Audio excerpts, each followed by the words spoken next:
far as I've known, AAC is an alternative form of communication that involves the usage of pictures or symbols. AAC can either be high-tech, involving the use of gadgets and different applications that are installed in iPads or their tablets. It could be low-tech, as simple as communication boards, which personally as a therapist I have used or incorporated with my activities. Something that was introduced to us, different device to teach children how to speak or maybe like how to communicate with an adult. But I never really got the chance to imagine or see it in real life because it was just something that was taught to us like through the books. Now that I work with professionals who use AAC in their intervention, I could see how it really benefits the children and also professionals who use it, and even the parents who were taught how to use it with their children at home. That's how I see AAC, and I think it's really helpful.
Through the collective efforts of the team, the SDP Creatives, a branch of DKETC, was eventually established.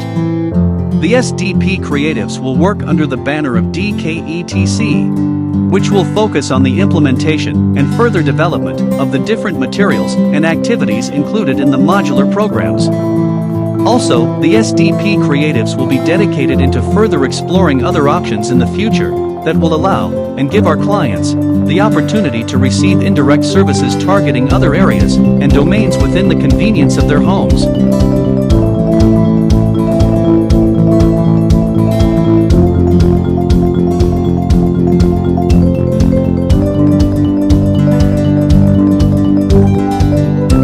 To know more about SDP Creatives, contact us.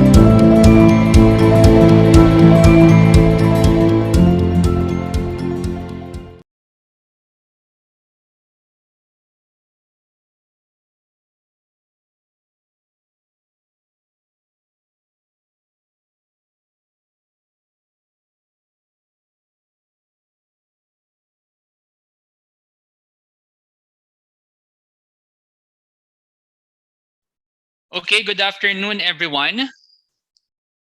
It is a great pleasure for me to welcome all of you to our webinar this afternoon on Augmentative and Alternative Communication, or AAC.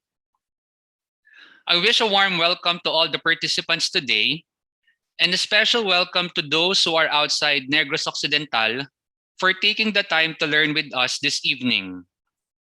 Second Home and DKETC is privileged to have pioneered various programs in occupational therapy, speech and language pathology, and special education here in Bacolod City. Few years back, we included cognitive behavior therapy, or CBT, as one of our specialized intervention. For almost 2 years now, we have made the hybrid service delivery model, having telehealth and in-person services available to our clients. Few months ago, we launched our modular program through the efforts of SDP Creatives.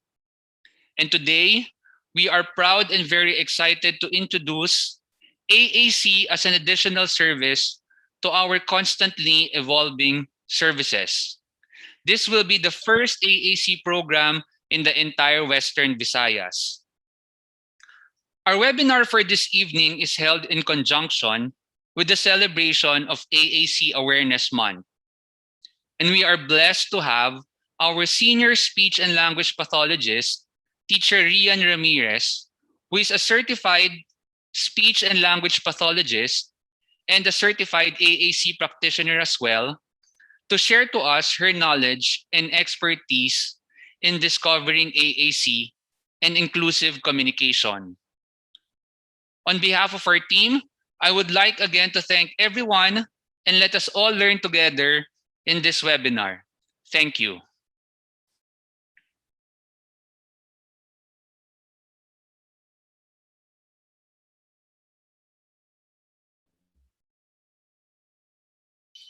Okay, everyone, let us now welcome teacher Rianne Ramirez.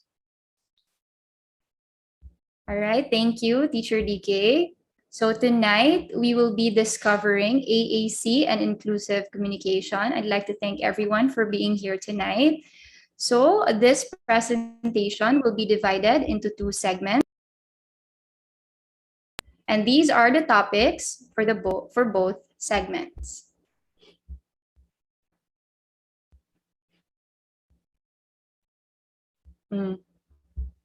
Yes. All right. So for the first part, we will be defining some terminologies, talk about the types of AAC devices, the AAC population, misconceptions on AAC use, and the benefits and challenges for those with and without AAC. For the next part, we will talk about the people involved in AAC use. So the AAC team and the key stakeholders, the phases of intervention, and some learning points to conclude this presentation. Okay, so now let's discover AAC. So as defined by American Speech Language Hearing Association, communication is an active process of exchanging information and ideas. So there is a message, a sender of the message, and the receiver of the message. So it also involves understanding and expression. Effective communication occurs when the intent and meaning of one individual is understood by another person. So when individuals communicate effectively, that means they are able to express their needs, wants, feelings, and preferences in a way that others can understand. And when we talk about inclusive communication, it is an approach to communication which enables as many people as possible to be included in an interaction. So this approach first recognizes that all human beings use many ways of understanding and expressing themselves. And second, it encourages, supports, and enables people to use whatever ways of understanding and expressing themselves that they find easiest. So complex communication needs refer to situations where a person lacks sufficient speech and language to engage in everyday communicative interactions. So people with complex communication needs have difficulty with the production of speech, the understanding of speech and language, and the use of reading and writing skills. Individuals with complex communication needs display a degree of communication impairment that is severe and unable to be resolved without intensive intervention efforts. So now let's define AAC.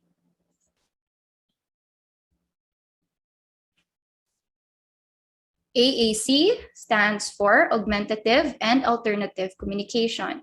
So according to American Speech Language Hearing Association, AAC is an area of research, clinical, and educational practice that addresses the needs of individuals with complex communication disorder characterized by impairments in speech, language production, and/or comprehension, including spoken and written modes of communication. So AAC is augmentative when used to supplement existing speech and alternative when used in place of speech. So it may be permanent or temporary. So for example, there's an individual who can talk, but their speech is not clear or not easily understood by listeners. So in this case, AAC can be used to clarify or to put emphasis on what they are saying. Another example is when individuals have severe speech or language problems. They may be minimally verbal or non-verbal, or they may have lost their speech post-operatively. So this is where AAC will serve as an alternative form of communication. Instead of using speech, they will use other forms such as gestures, pictures, or other devices. So some people use AAC throughout their life. Others may use AAC only for a period of time.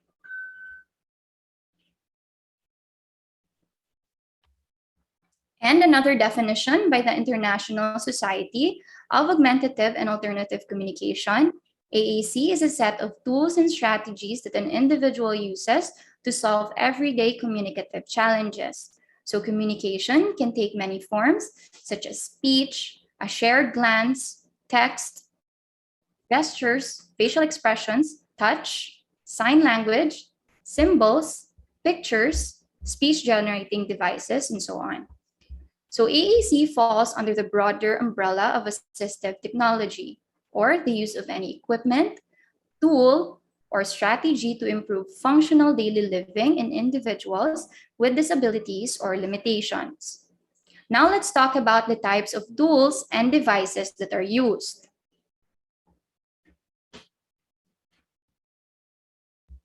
So there are different types of AAC devices.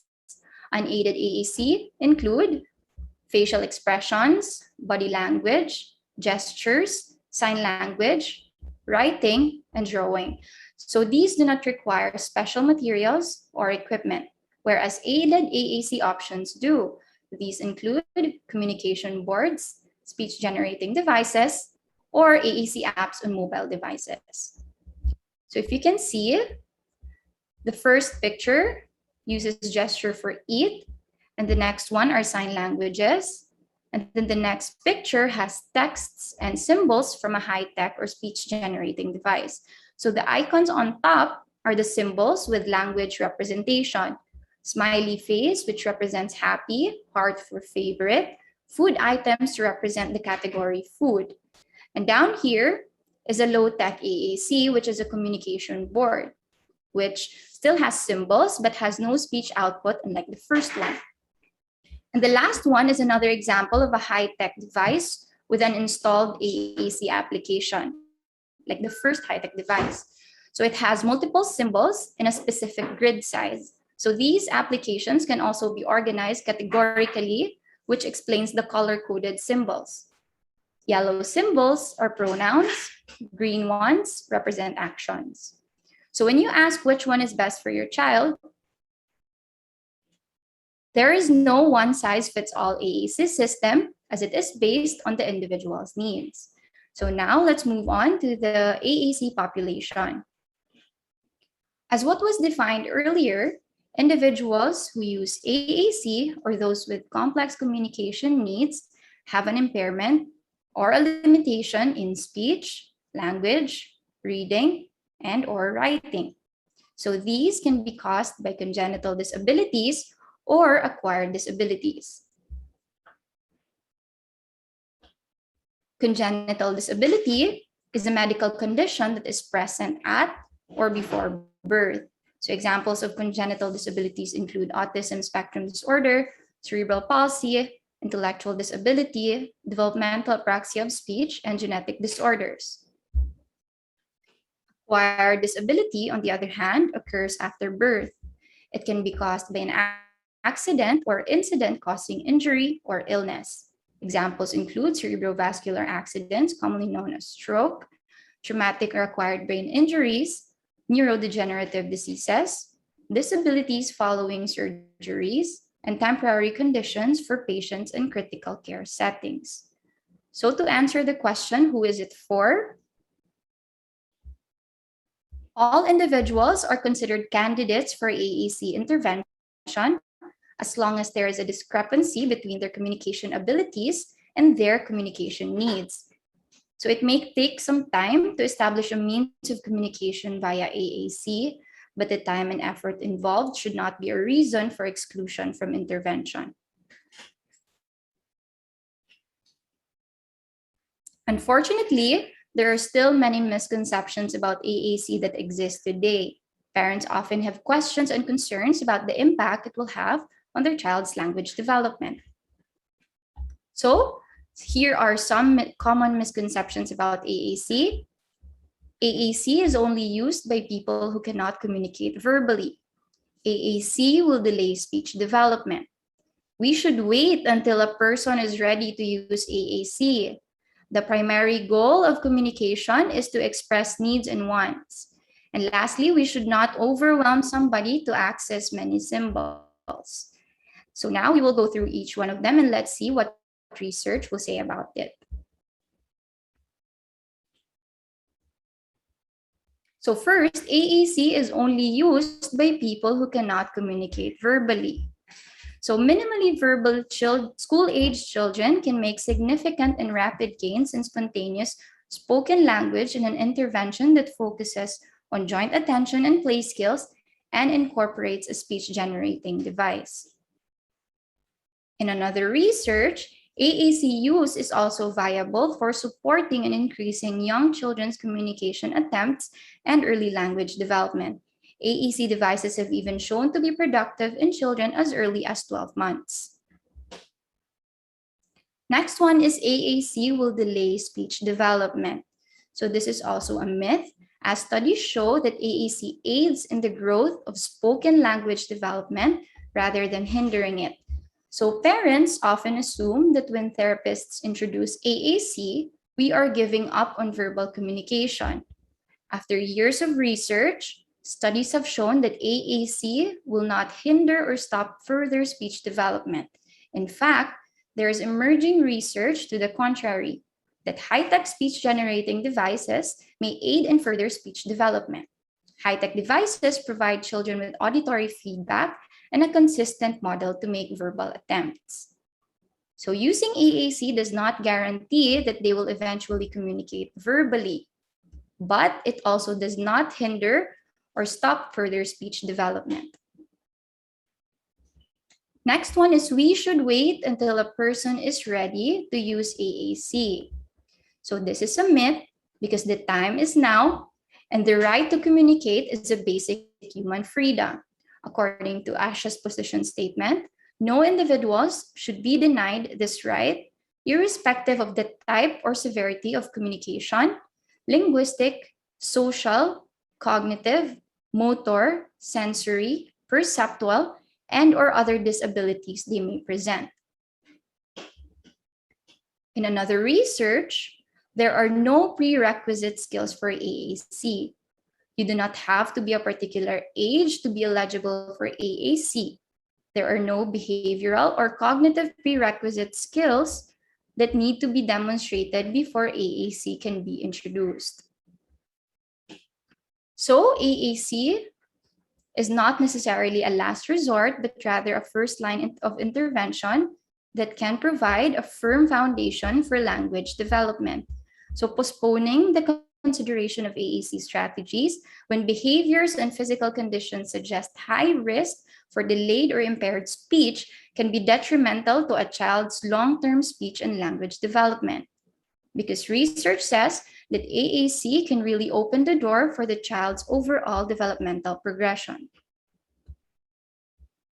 Next one, the primary goal of communication is to express needs and wants. So AAC intervention aims to assist individuals to meet their communication needs and prepare them to meet their future communication needs. So communication is not just about requesting.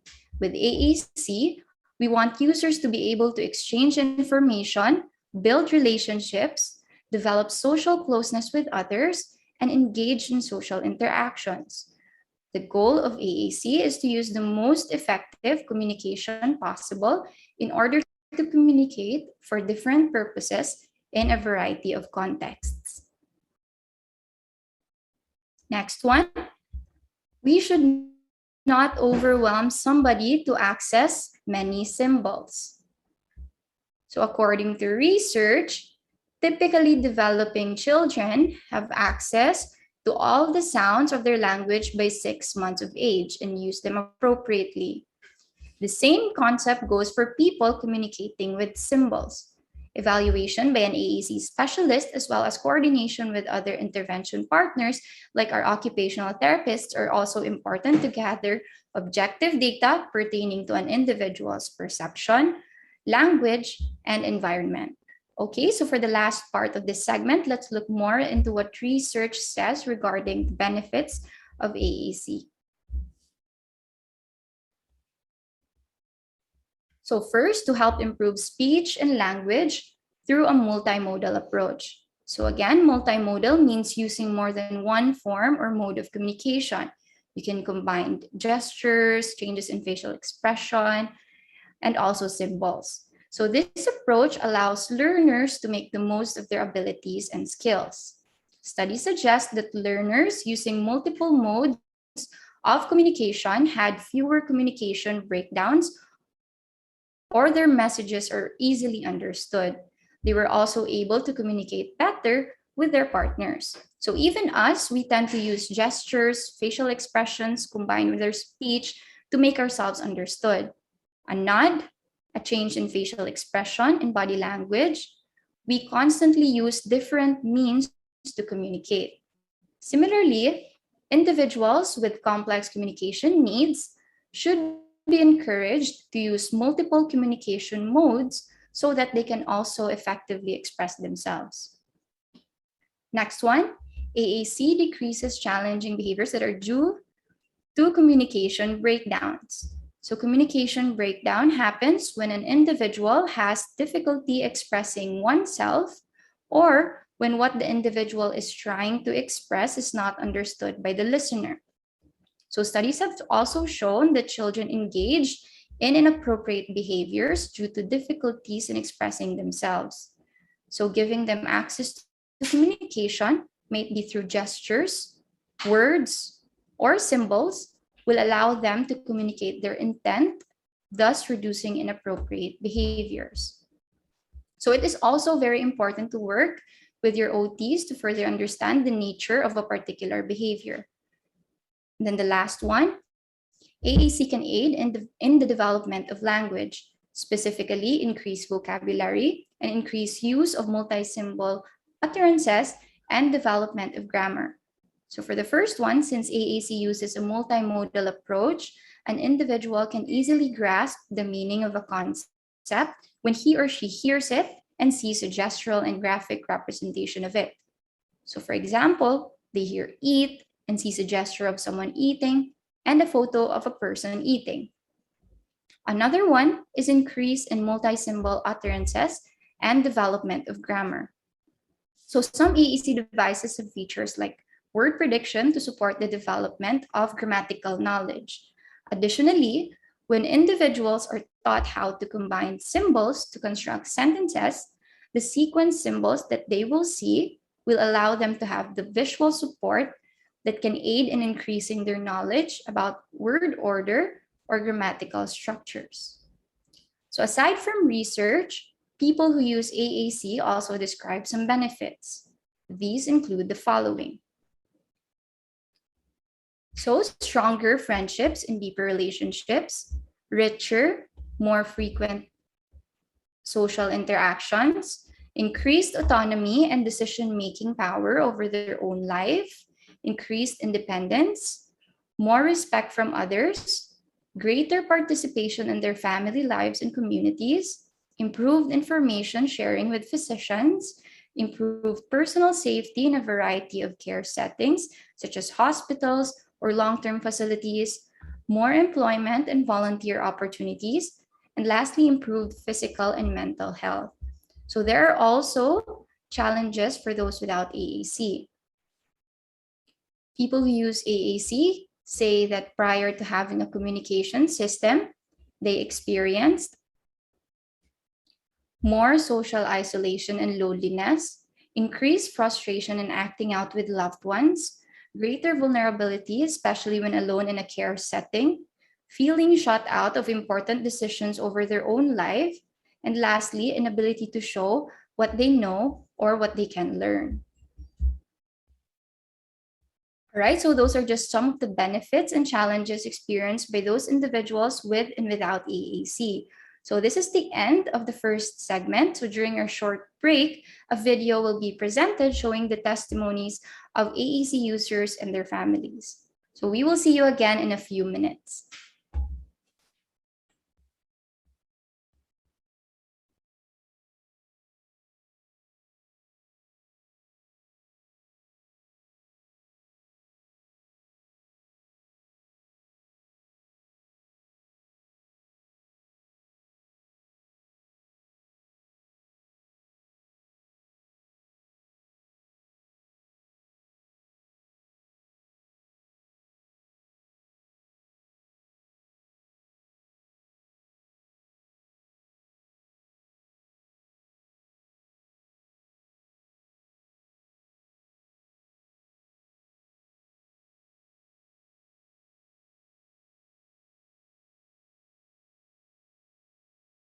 Sir, ano pong masasabi niyo tungkol sa paggamit ng iPad?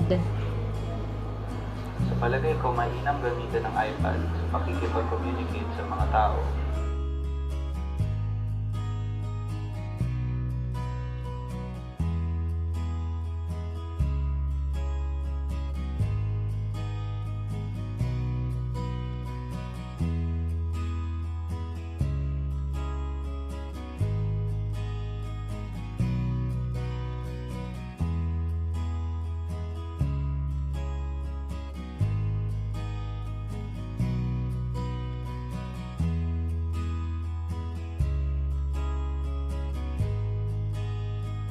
She only communicates with us through gestures, so you have to read her nonverbal cues or gestures or facial expression.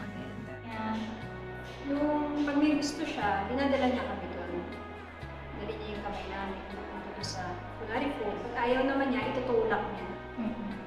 Pagka naman may sakit siya, usually hinuhulaan na namin kung ano may sakit. Kung may sipon, or kung hulaan namin. Nagpo-point na po siya kung ano yung gusto niya. Tapos, sinusulat niya po minsan sa papel kung ano yung gusto.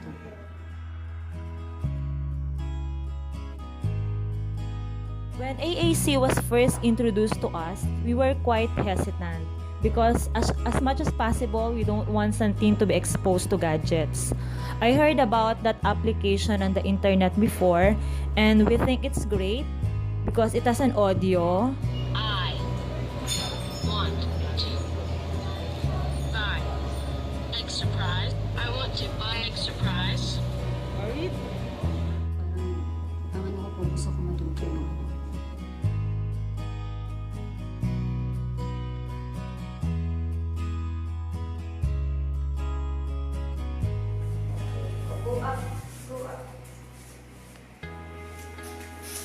Daddy.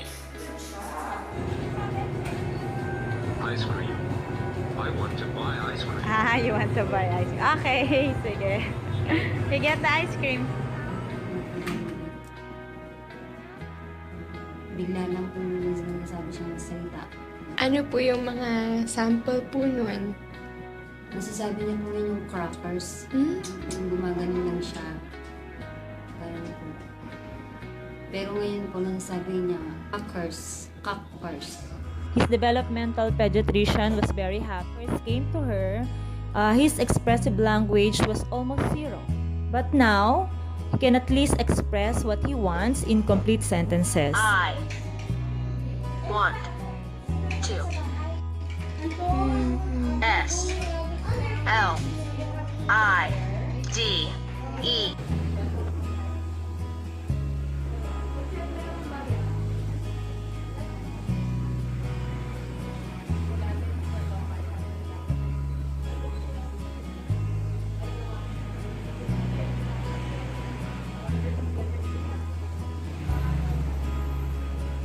Tingin ko po sa kanya nung meron po siya na AAC, natuto po siya magbasa.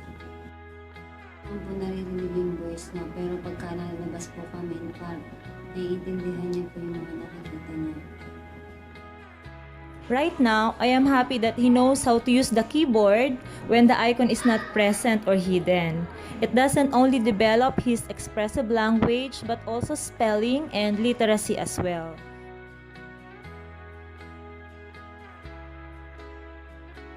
Hindi man siya makapagsalita through AAC po, makakapag-communicate po siya. Malaking bagay ang advantages ng iPad. Pwede na ito gamitin for communication.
Okay, and now we're back.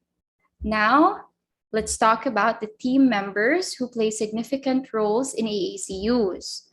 So here, the general team consists of the AAC user and family, AAC Finders, the general practice speech pathologist, the AAC clinical specialist, the collaborating professionals, the school personnel, and the AAC manufacturer. So we also have our AAC key stakeholders who are the key players in users' communication success. So we have the AAC Finders, service providers, communication partners and advocates, community partners, and the healthcare professionals, and our AAC researchers. So let's talk more about the AAC Finders. So these are the people who help connect individuals with complex communication needs with AAC services. So finders are everywhere.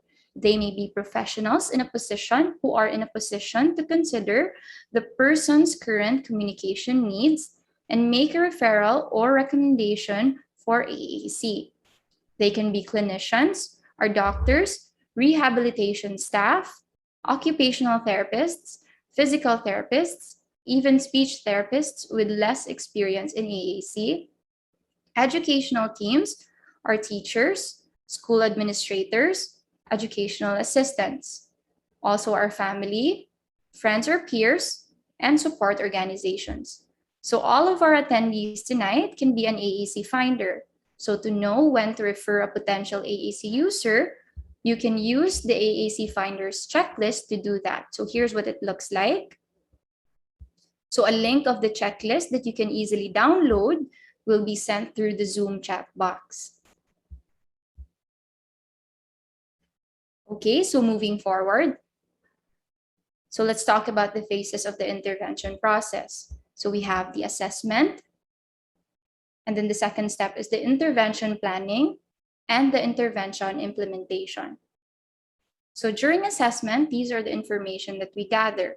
First, we identify the current communication abilities, what they can communicate, how they can communicate, if there's a variety of communication modes that they use.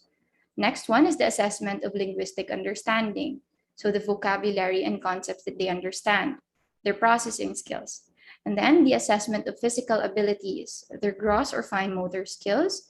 And then lastly, the identification of their communication needs. So with the communication partners that they interact with, or activities they participate in, or places that they go to, what communication skills will they be needing? So after obtaining all those relevant information, we plan. So we have vocabulary selection. This is where we select the words that they can use in various contexts. We have symbol representation, the types of symbol that this individual is going to use. Do we use real objects or pictures? Do we use pictures of real objects or line drawings? And then we have symbol organization. Should we organize it categorically, alphabetically, or according to often used symbols? We also have communication aid selection. So given the individual's current skills and needs, what system or device will best accommodate those needs? And what can we also use as backup? And the next one is the environmental considerations. How many opportunities are available to communicate using their system? How about the facilitator's knowledge and skills? And how do families perceive use of AAC? Next one is the support personnel training. So orienting and training family and other communication partners on AAC implementation. And last one, the setting of intervention goals. So we set goals that will develop communicative competence. So we consider the 4 competencies when we set goals. We have the operational competence, which involves the technical skills, how they operate their system, and then the linguistic competence, so the receptive and expressive language skills. And then there's social competence, conversational or interactional skills, and their strategic competence, so how they repair communication breakdowns.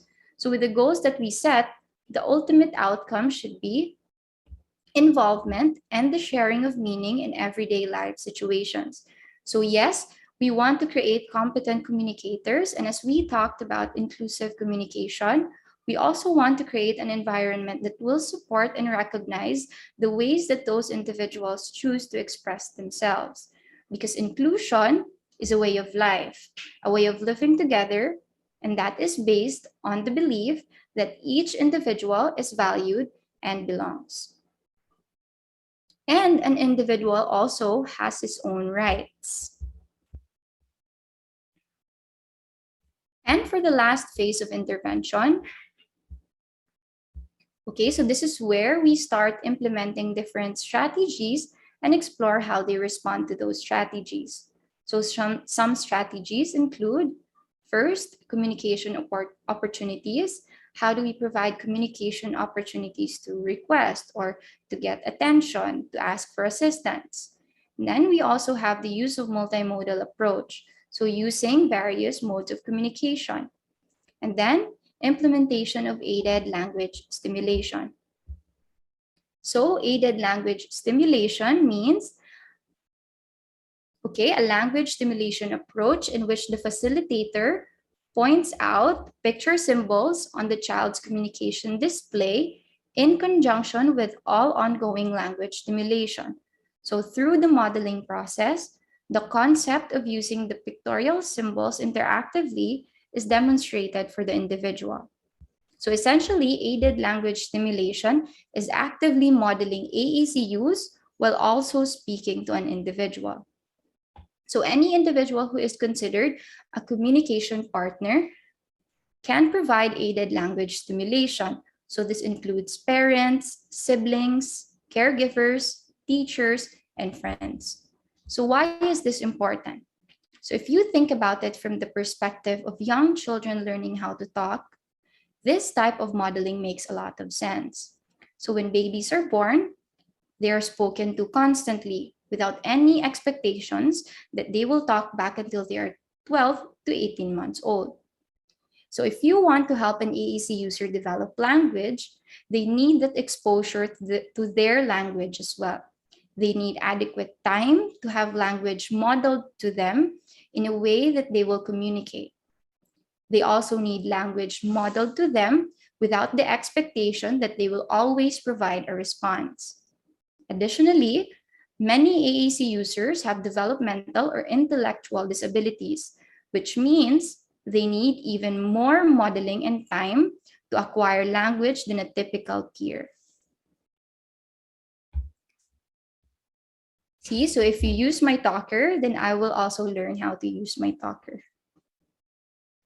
So David Buchelman, who is a professor that specializes in AAC, compared learning how to use AAC with learning how to play a sport or instrument when he said, just like a piano alone doesn't make a pianist, nor does a basketball make an athlete. An AAC device alone doesn't make one a competent, proficient communicator. Those who rely on AAC strategies begin as AAC novices and evolve in competence to become AAC experts with support, encouragement, role models, and teaching strategies. Okay, and that concludes my presentation. So if there are some learning points that I want participants to take away from today's webinar, first, AAC is augmentative when used to supplement existing speech and alternative when used in place of speech. AAC can also be used by both children and adults alike. And then all individuals with communication needs are considered candidates for AAC. Anyone can also be an AAC finder. Next one is the goal of AAC is to develop communication competence. And then collaboration is key. And lastly, communication is a fundamental human right, and nobody should be denied with this right. That's all. Thank you.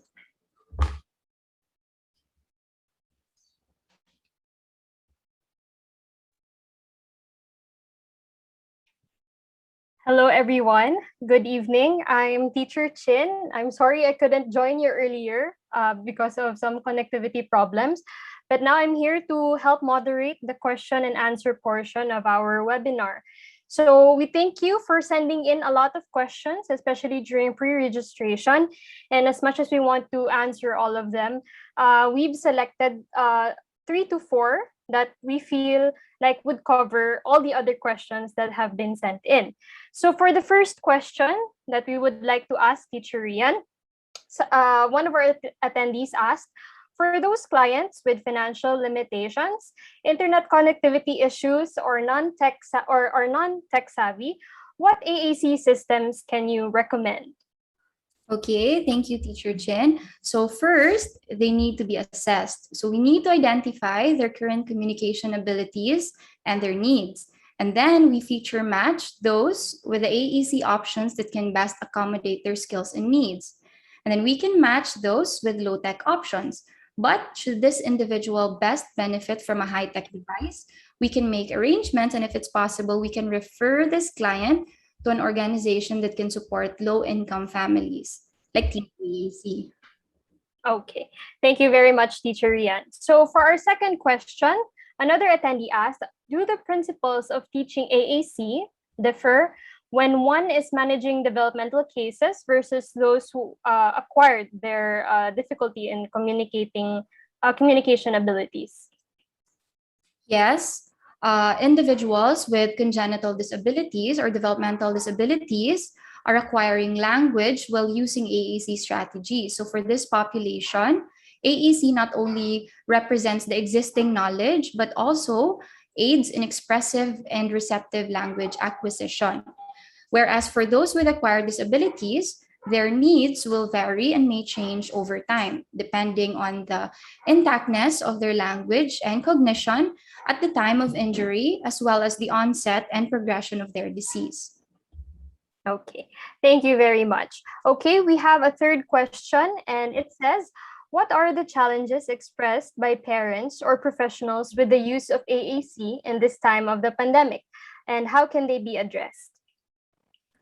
Okay, so what's really the most challenging for parents and professionals right now are embracing and understanding their roles as AAC facilitators. So there's still a lack of awareness, knowledge, and skills as to how they can really contribute to the children's communication success. So for the parents, what we do is we allot coaching sessions to really address these limitations.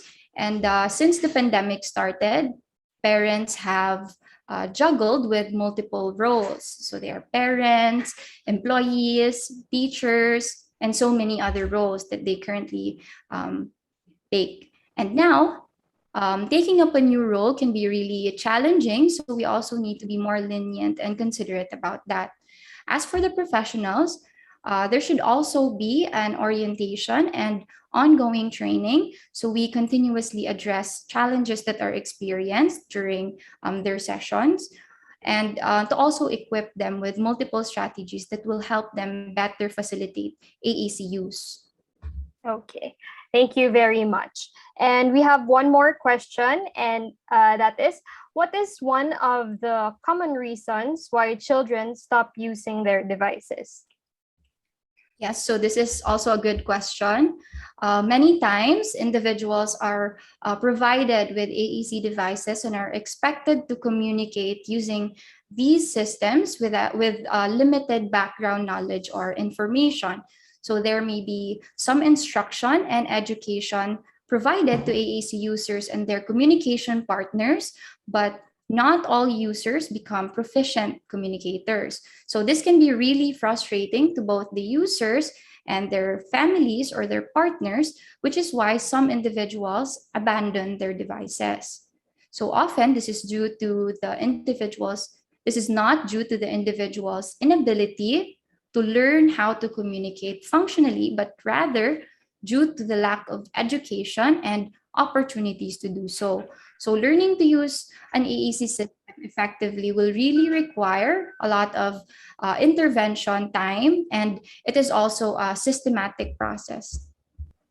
Okay, thank you very much. I'm sure there are still a lot of questions that our attendees want to raise, but in the interest of time, we will have to cut them short for now. But in case that you want to discuss concerns and other questions further, you may contact Teacher Rianne through her email or DKETC.